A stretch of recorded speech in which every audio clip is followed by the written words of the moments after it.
은혜가 풍성하신 하나님 아버지, 저희들에게 생명과 호흡으로 새로운 하루를 살아갈 수 있도록 은혜를 허락하여 주시니 감사를 드립니다.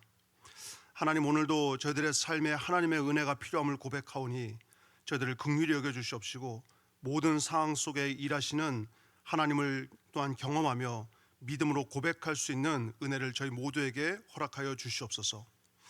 오늘도 우리의 인생에 하나님이 주권자가 되시고 또한 주인 되심을 고백합니다. 저희들의 고백을 기쁘게 영광받아 주시옵시고 또한 오늘 하루 저희들의 모든 삶의 길을 인도하여 주시옵소서. 예수님의 이름으로 감사하며 기도드리옵나이다. 아멘. 함께 보실 말씀은 창세기 44장 1절부터 17절의 말씀입니다.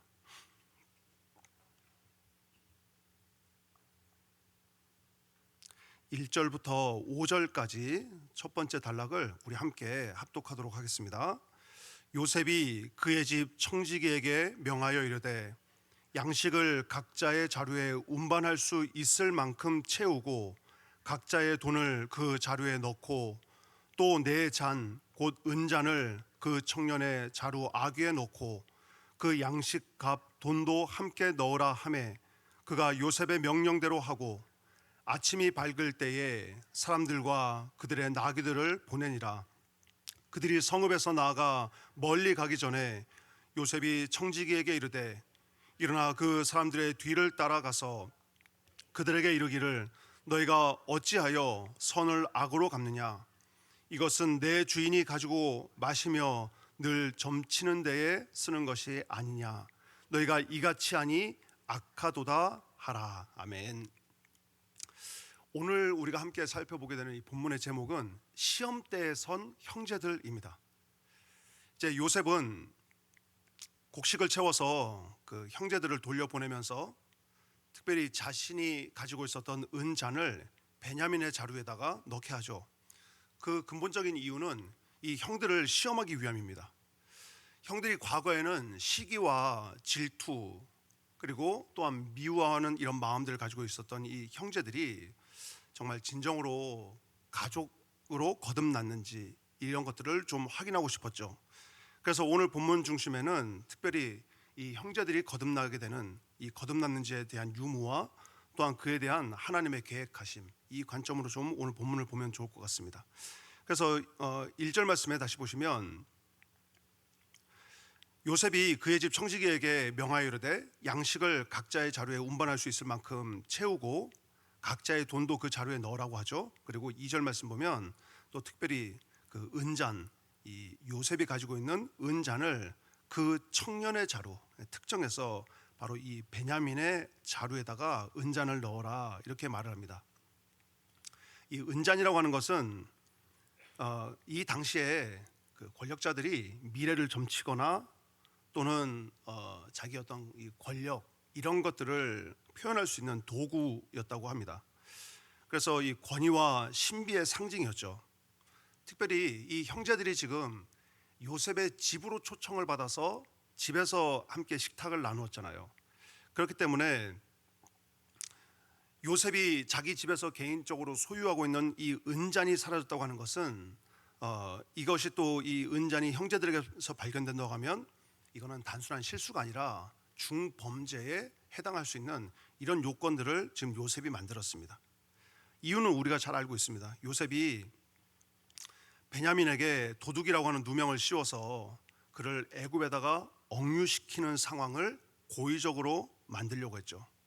그러면서 동시에 이 베냐민에게 이런 상황이 발생했을 때 형제들이 어떻게 반응할 것인가, 이 부분을 이제 요셉은 좀 보고 싶었습니다. 지금 이 사건과 이 계획은 단순히 그 요셉이 계획하고 요셉이 생각해낸 것 같지만 사실은 그 이면에는 하나님께서 요셉을 통하여서 일하고 있음을 우리가 볼 수 있어야 되는데요. 하나님께서 그 형제들을 공경에 빠뜨리셨어요.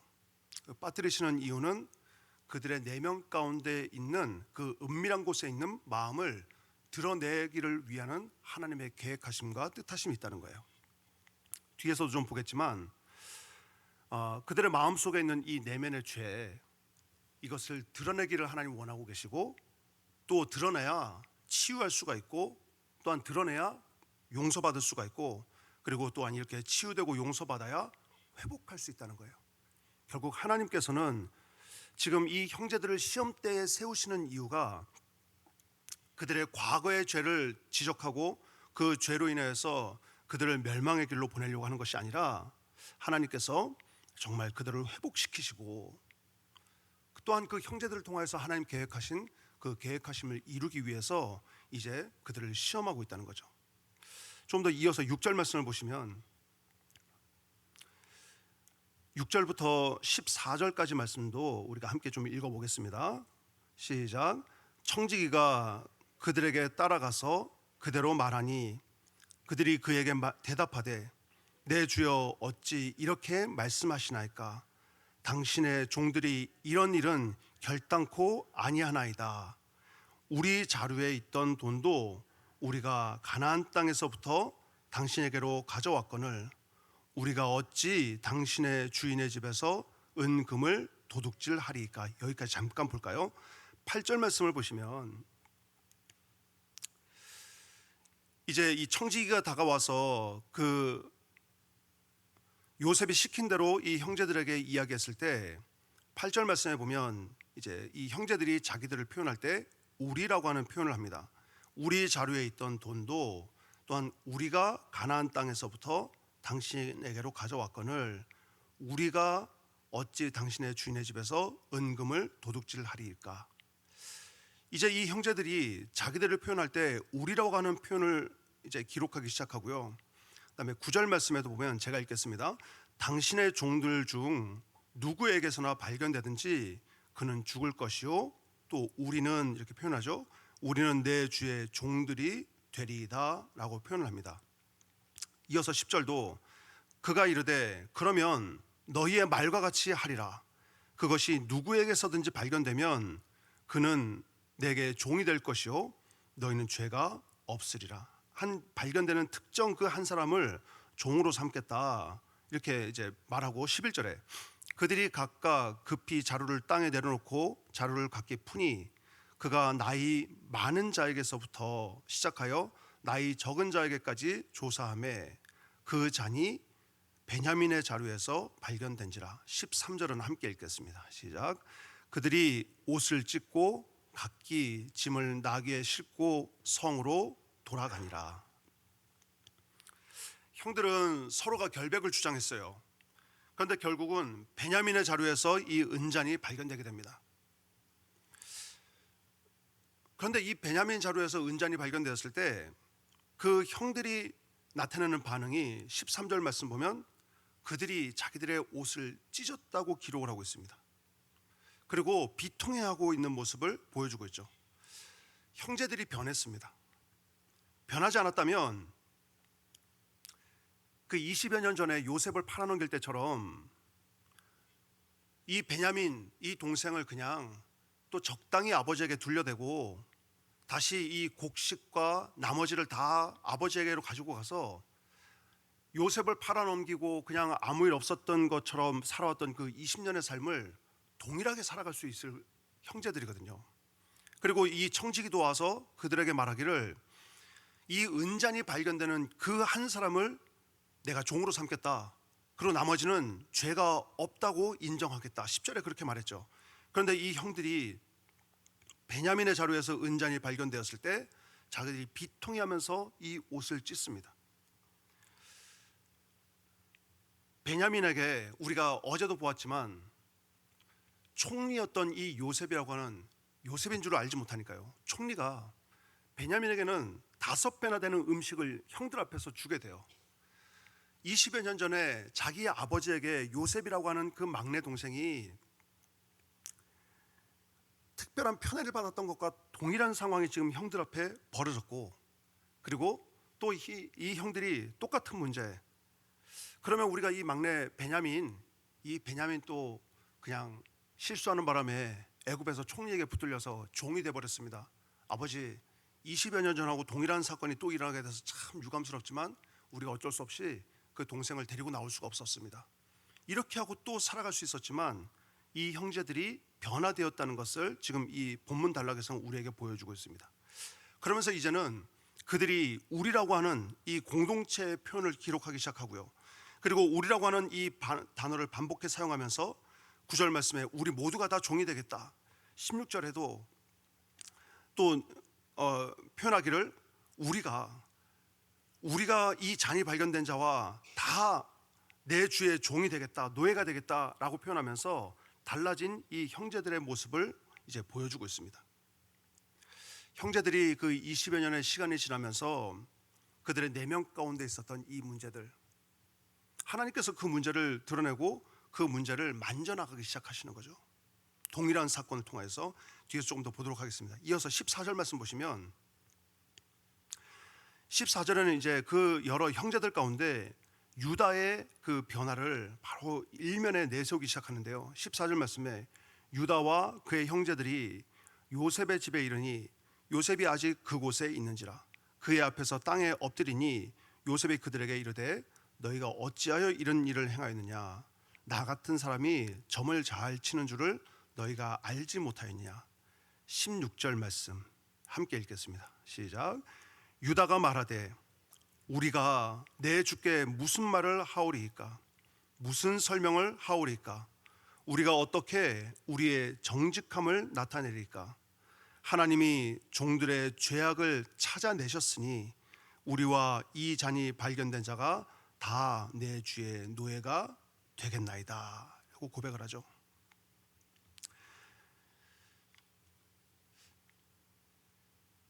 이제 유다를 맨 앞에 내세우면서 유다의 변화를 기록을 하고 있는데 14절에도 유다와 그의 형제들이 16절에도 유다가 말하되 이렇게 기록하면서 과거에 이 유다가 37장 26절 27절에 가면 동생을 팔자고 제안했던 그 인물이었고 그 이후에 며느리 다말에게서 약속을 지키지 않는 이 사건으로 인해서 결국 이 며느리와 행음하는 이런 죄를 범하였던 인물이 이 유다죠. 이러한 유다가 변했습니다. 믿음의 성숙함으로 변했고 그리고 그가 이 16절의 고백을 보면 하나님의 전능하심과 하나님의 섭리를 고백하는 이런 믿음으로 변화되었고 그리고 과거에는 아버지의 특별한 이 편애 그리고 이 편애로 인해서 시기를 하는 이런 원인이 되었던 그런 이 마음이 변화되어서 이제는 아버지가 이 막내 아들을 특별히 사랑하고 편애하는 것을 30절, 31절, 34절 말씀 가면 인정하게 됩니다. 그뿐만 아니라 이 막내 동생을 보내줘라. 내가 대신해서 종이 되겠다라고 하면서 이제 희생적인 이런 자기의 모습을 보여주게 됩니다. 하나님은 이 형제들에게 잊혀진 과거의 죄, 이 죄를 현재의 사건들을 통하여서 들추어내기 시작하셨습니다. 그리고 기억나게 하셨어요. 그 이유가 뭐냐면 앞에서 제가 말씀드렸듯이 회개하고 그 회개함으로 인해서 회복시키기 위함이었습니다. 하나님은 회복시키셔야만 우리가 생명을 얻을 수 있고 회복시켜야만 하나님과의 관계가 형성되고 하나님과의 관계가 형성돼야 우리로 하여금 영원한 생명을 주실 수 있기 때문에 하나님은 들추어내시고 들추어내서 회개하기를 원하고 계셨다는 거죠. 막내 동생 요셉을 팔자고 제안했었고 그리고 미디안 상인들에게 팔려갈 때 요셉의 외침과 또한 요셉이 괴로워하는 이 모습들이 자기 머릿속에 여전히 20여 년 동안 남아 있었지만 그 괴로움을 의지적으로 잊으려고 하면서 아마 20여 년의 세월을 살아갔겠죠. 그런데 하나님께서 그때와 동일한 그 상황을 만들어내셨어요. 그리고 그때와 동일한 모습을 지금 유다의 자기 눈앞에 하나님께서 보여주시면서 20여 년 전에 자기가 동생 요셉에게 행하였던 그 일을 기억나게 하셨고 그 일 앞에 자기의 나약함과 또한 하나님께서 20여 년 전 자기들이 가졌던 그 죄를 찾아내셨다라고 고백을 합니다. 모습이 동일하죠. 동일한 문제를 하나님께서는 우리에게 보여주시고 때로는 반복시키실 때 그 문제를 통해서 우리에게 정말 죄가 있다면 회개하기를 원하고 해결해야 될 상황이 있다면 해결하기를 원하시는 하나님이시라는 거예요. 우리가 여러분 삶을 살아가면서 평소에는 괜찮은 것 같습니다. 그런데 우리가 어느 한 특정한 문제를 만나게 되면 그때 내 안에 동일한 반응이 나타나는 이런 일들을 경험해 보셨을 겁니다. 평상시엔 괜찮은데 어떠한 상황이 발생되게 되면, 또 어떤 상황을 내가 맞이하게 되면 분노가 발생하거나 이 안에서 내 미운 마음이 일어나거나 원망의 마음이 나오거나 또는 낙심되는 마음이 나오거나, 이런 마음들이 우리 안에 숨겨져 있다가 어느 동일한 상황이 우리에게 나타나면 그 동일한 상황을 맞아들이면 이 안에서 우리가 똑같은 반응이 여전히 나오는 이런 내 자신을 아마 경험해보고 발견해봤을 겁니다. 하나님께서 왜 그런 상황을 계속해서 맞이하게 하실까요? 하나님은 그 동일한 상황을 통해서 내 안에서 혹 분노가 발생하거나 미운 마음이 발생하거나 원망이나 낙심, 이런 마음들이 발생할 때 이것을 드러내시고 이 마음이 회복되기를 하나님께서는 원하고 계신다는 거예요. 새로운 삶을 공부하신 분들은 아시겠지만 우리 안에 있는 견고한 진이 무너지기를 하나님 원하신다는 거죠.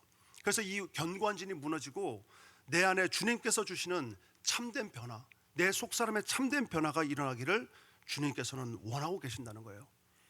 그런데 우리가 동일한 사건, 동일한 환경, 동일한 문제를 우리가 경험하고 맞닥뜨렸을 때 이 진이 무너지기를 원치 않는 사단의 관점은 그 감정이 그대로 드러나는 것이 내 자존심이고, 또 그 감정이 그대로 드러나서 내 안에서 여전히 그 죄의 문제나 분노의 문제나 또한 미움의 문제나 원망의 문제에 얽매여서 우리가 변화되지 않고 예전과 동일한 존재로 살아가는 것이 우리의 자신감과 우리의 의지라고 우리를 유혹하면서 이 견고한 진이 무너지지 않기를 원하는 유혹, 이 두 가지가 우리 앞에 여전히 우리를 괴롭히고 있다는 거예요.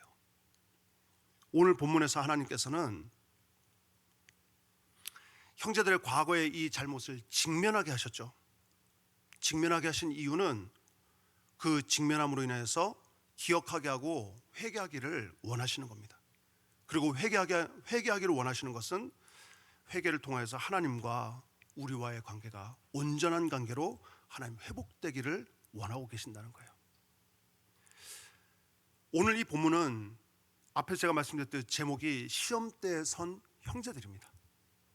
하나님께서는 이 형제들이 동일한 사건을 하나님께서 만들어 놓으시고 그 동일한 사건 앞에 이 형제들을 세우신 다음에 너희들 20여 년 전에도 이런 동일한 사건을 만났을 때 그때는 너희들의 의지대로 동생을 팔고 아버지를 속이려고 했고 너희들의 미움과 시기의 마음이 이 안에 있었는데 똑같은 상황을 다시 만들어 주시면서 이번엔 너희들이 어떻게 행동할래? 동일한 사건 앞에 너희들이 이제는 어떻게 할래? 하나님께서 그들을 시험하시는 과정이라는 거죠. 그래서 여러분 이 부분을 조금만 더 확대해서 생각해 보면 결국 하나님께서는 지금 기근이라고 하는 한 가지 재난의 사건을 통하여서 하나님의 백성들을 준비해 가고 있는 과정을 우리는 좀 더 넓게 볼 수 있습니다. 하나님은 기근이라고 하는 한 가지 사건을 이들에게 주셨어요. 그런데 이 기근을 맞이하는 야곱과 요셉 그리고 그의 형제들이 각각 자기들의 상황에서 영적인 훈련과 연단을 받게 되는 것을 우리가 보게 되죠. 그리고 더 나아가서는 이 모든 과정이 결국은 하나님께서 아브라함에게 주셨던 창세기 15장의 그 언약을 이루어 가시는 과정 가운데 있다는 것을 우리에게 보여주고 있습니다. 기근을 통하여서 여러분 하나님은 야곱을 연단해 가셨거든요. 이미 야곱은 그 전부터 연단받았지만 전면에는 드러나지 않지만 여전히 기근이라고 하는 한 가지 사건을 통해서 하나님께서 야곱을 연단시켜 나가시는데 야곱의 내면 깊은 곳에 자리 잡고 있는 마음의 우상이 하나 있었어요.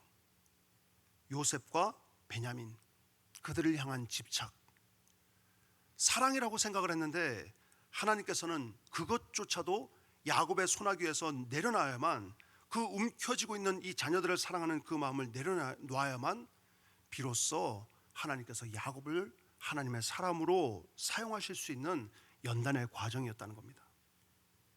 좀처럼 놓지 않았죠. 요셉을 잃어버리고 났더니 그 다음에는 자기가 사랑했던 라헬을 통해서 얻었던 베냐민을 자기의 생명처럼 움켜쥐면서 끝까지 놓지 않았습니다. 근데 하나님은 기근이라고 하는 이 절대적인 하나님의 주권 안에서만 이루어지는 환경을 통하여서 야곱을 벼랑 끝으로 몰고 가셨어요. 그리고 야곱이 자기의 이 소나기를 펼치지 않으면 안 될 수밖에 없는 이 상황을 만드셔서 하나님은 비로소 야곱을 연단해 나가셨고, 그리고 창세기 43장에서 우리가 살펴보았지만 전능하신 하나님께서 그 사람 앞에서 은혜를 베푸시면 그러면 내 아들을 내가 지킬 수 있겠지만 내 자식을 잃게 되면 잃으리라 라고 하면서 비로소 자기의 의지와 자기 욕심을 내려놓게 되죠. 동시에 이 기근이라고 하는 이 사건을 통해서 하나님은 또한 요셉을 연단하면서 만들어 가셨는데, 이미 요셉은 우리가 잘 알듯이 앞선 여러 약 한 13년 정도의 시간을 통하여서 노예 생활과 감옥 생활 이런 여러 과정들을 통하여서 그를 연단해 나가셨습니다. 그런데 이 기근이라고 하는 사건을 통하여서 자기의 형제들이 자기 앞에 나와서 엎드려 절하는 그 모습을 보면서 17살 나이에 하나님께서 자기에게 주셨던 그 꿈이 비로소 내가 그날 우연히 꾸었던 꿈이 아니라 하나님의 계획하심과 하나님의 인도하심과 하나님의 섭리가 있다는 것을 깨닫게 되었죠. 그리고 요셉이 비록 이 기근이라고 하는 사건을 자기가 주관한 것은 아니지만 기근이라고 하는 사건을 하나님께서 해석할 수 있도록 보여주시면서 이 고난의 역경 가운데 어떻게 이 문제를 해결해 나갈 것인가 하는 지혜의 주권자가 여호와 되심을 요셉은 이 기근을 통하여서 발견하게 됩니다. 동시에 이 기근이라고 하는 한 사건을 통하여서 하나님은 형제들을 연단해 나가셨죠. 그게 바로 오늘 본문 이야기거든요. 형제들에게는 이 기근이 지난 20여 년 전에 자기들이 저질렀던 죄, 그리고 짐승을 잡아서 그 피를 요셉의 채색 옷에다 묻혀서 완벽한 범죄로 아버지를 속였던, 그리고 우리끼리만 알면 아무도 알지 못한다고 하는 그 죄를 20년이 지난 이때 하나님께서 그들 앞에 적나라하게 다 드러내시는, 그리고 그로 인하여서 그들을 연단해 나가시는 사건이 바로 이 기근이라고 하는 사건이었다는 겁니다. 그리고 하나님께서 앞에 제가 말씀드렸던 이 형제들을 회복시키시고 그들의 성품을 변화시켜 나가시고, 그렇게 해야만 하나님께서 계획하신 12지파의 계획을 이루기 위한 과정 가운데 형제들을 하나님 연단시켜 나가셨다는 거예요. 그리고 여러분, 이 연단의 더 큰 궁극적인 이유를 보면 하나님께서는 제사장 나라 거룩한 백성을 준비하셨거든요. 출애굽기 19장 5절 6절에 말씀하고 있죠. 정말 하나님께서 아브라함을 선택하시고 아브라함의 후손들을 통하여서 거룩한 백성, 그리고 제사장 나라를 하나님 만드시기를 원하는 그 첫 출발, 이것을 아브라함에게 창세기 15장에 약속하시고 이 기근과 연단을 통하여서 하나님이 그들을 애굽으로 인도하시는, 그리고 인도하셔서 그곳에서 400여 년의 시간을 지내게 하시는 하나님의 계획하심 가운데 있었다는 것을 우리는 보게 됩니다. 기근은 한 가지 사건이었습니다.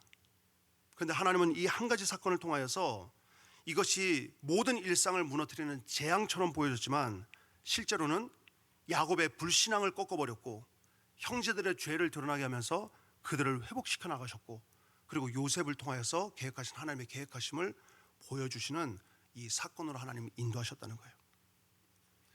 여러분, 우리가 살면서 예를 들어 우리 한 가정 안에 어떤 변화나 어려움들이 찾아올 때가 있습니다.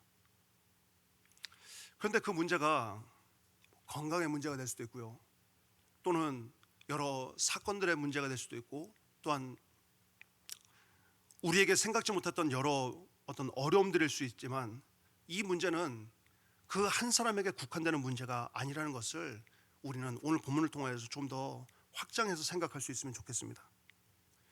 한 가지 사건이 어느 특정 누군가에게 발생했지만 결국 그 사건을 통해서 하나님은 그 한 사람만을 변화시키려고 하는 것이 아니라 하나님은 가족 전체에게 주어지는 메시지가 있고, 또한 그 모든 각자의 상황 가운데 그들을 성숙시켜 나가기 위한 하나님의 계획하심이 있다는 것을 우리가 오늘 이 본문을 빗대어서 좀 발견할 수 있는 그런 은혜가 있기를 바랍니다. 비유가 적절할지 모르겠지만 올해를 시작하면서 이제 저희 가정은 제일 큰 변화가 우리의 사역제 이동이었습니다. 근데 이 사역제 이동이 단순히 저 한 사람의 문제가 아니라 우리 모든 가족들의 문제이거든요. 그래서 이런 일들이 주어질 때 우리가 끊임없이 자녀들과 함께 모여서 기도하면서, 그리고 여전히 지금까지도 우리 아이들과 제일 많이 나누는 문제가, 사역지가 옮겨진다고 하는 이 문제는, 또 이 사건은 단순히 아빠인 나 한 사람의 문제가 아니라 하나님께서 우리 각자에게, 우리 자녀들 각자에게 하나님 계획하시고 뜻하심이 있을 거다. 우리가 그거를 발견할 수 있도록 하나님께 기도해야 된다. 이것을 오기 전에도 우리가 자녀들에게 계속해서 기도할 수 있도록 또한 요청했고, 또한 여기에 와서도 끊임없이 자녀들과 식탁의 대화나 나눔을 통하여서 이 부분들을 계속해서 이야기했어요. 너희들의 삶 속에서 하나님의 어떤 계획하심이 있는지를 기도하면서 찾아봐라.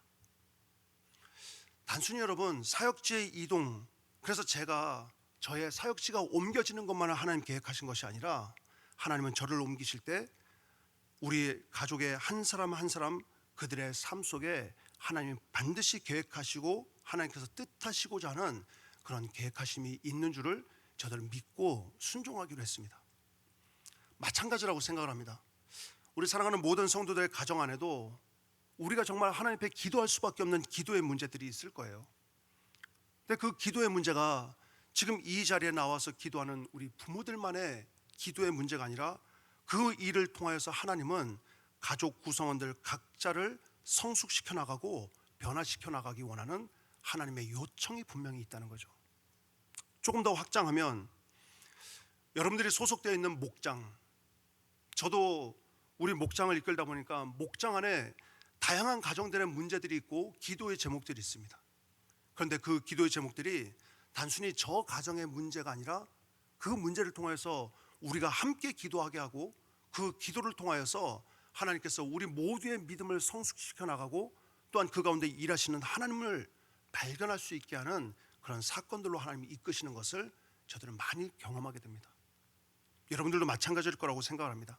가정에서, 또 목장에서, 더 나아가서 우리 교회 안에서 우리가 정말 많은 문제들이 발생하고, 그 문제 안에 우리가 기도할 수밖에 없도록 하시는 하나님의 이끄심이 있더라고요. 그럴 때 여러분, 우리가 기도하면서, 그게 나의 문제가 될 수도 있고 우리가 중보해야 되는 다른 누군가의 문제일 수도 있지만, 우리는 단순히 그 누군가를 위해서 기도하는 것이 아니라, 그 문제를 위해 기도할 때 또한 하나님 나를 어떤 모습으로 성숙시켜 나가기 원하시는가, 이 부분까지 함께 우리가 더 확장해서 생각할 수 있는 그런 믿음의 눈이 저와 여러분들 가운데 있기를 바랍니다. 이제 형제들이 시험 받았습니다. 시험대에 섰습니다. 그리고 이 시험을 통하여서 하나님은 정말 그들의 내면 가운데 정말 이제는 그들이 자기들에게 주어진 상황 앞에 진실하게 고백하고 진실하게 변화되었는가, 하나님 그걸 점검하기를 원하셨어요. 그리고 요셉을 통하여서 아주 하나님께서 적나라하게 그들을 이제 드러내시는 사건이 내일 본문에 기록되어 있죠. 마찬가지로 여러분, 정말 하나님은 우리 안에 있는 이 은밀한 것들을 들추어내실 때, 하나님 들추어내시는 목적은 우리를 정말 정직하게, 그리고 정직함으로 인해서 우리를 회복시키시고, 회복시키셨을 때 우리에게 주님께서 주시는 참된 생명을 주시기 원함이라는 것을 우리가 오늘 본문을 통해서 기억할 수 있기를 바랍니다. 그리고 더 나아가서 하나님께서 우리에게, 또한 우리 공동체에게 주시는 여러 기도 제목들이 있을 때, 이 기도의 제목을 통하여서 그 대상자 특정인 누구의 문제로만 우리가 기도하는 것이 아니라, 그것을 바라보는 나에게도 하나님께서 어떤 메시지를 주시는가, 여기까지 우리가 함께 더 확장해 생각하고 함께 기도하면서 우리 안에 일하시는, 또 우리 공동체 안에 일하시는 하나님의 능력과 하나님의 전능하심을 발견할 수 있는 우리 사랑하는 모든 성도들 될 수 있기를 주님의 이름으로 축원합니다. 기도하겠습니다. 전능하신 하나님 아버지, 오늘도 하나님께서 우리의 삶을 인도하여 주심을 믿습니다. 그 과정에 때로 우리의 죄가 기억나게 하시면 더 이상 우리가 숨기지 않고 회개하여서 하나님께서 주시는 참된 회복의 은혜를 경험할 수 있도록 도와주시옵소서. 또한 하나님, 우리에게 주어진 여러 문제들 속에서 하나님의 뜻하심을 발견할 수 있는 믿음의 눈을 열어주시고, 또한 믿음으로 우리가 성숙하여지는 삶을 살 수 있도록 성령 하나님 인도하여 주시옵소서. 그리고 오늘도 하나님 앞과 사람 앞에서 정직하게 또한 진실하게 살아가길 원하오니 주님께서 도와주시며 인도하여 주셔서 하나님께 영광 돌리는 하루가 될 수 있도록 도와주시옵소서. 주님, 이 시간 주 앞에 예물을 드리며 기도의 제목도 함께 담아서 주 앞에 봉헌해 드립니다. 은밀한 죄를 들추시는 주님 앞에 오늘도 정직함을 결단하면서 예물을 드렸고, 또한 우리 앞에 주어지는 여러 문제들 가운데 함께 책임질 수 있는 믿음을 강구하면서 예물을 드렸으니 하나님께서 기억하여 주시고 하나님께서 하나님의 방법대로 응답하여 주시고 일하여 주시옵소서. 예수 그리스도의 이름으로 간절히 축복하며 기도드리옵나이다. 아멘. 우리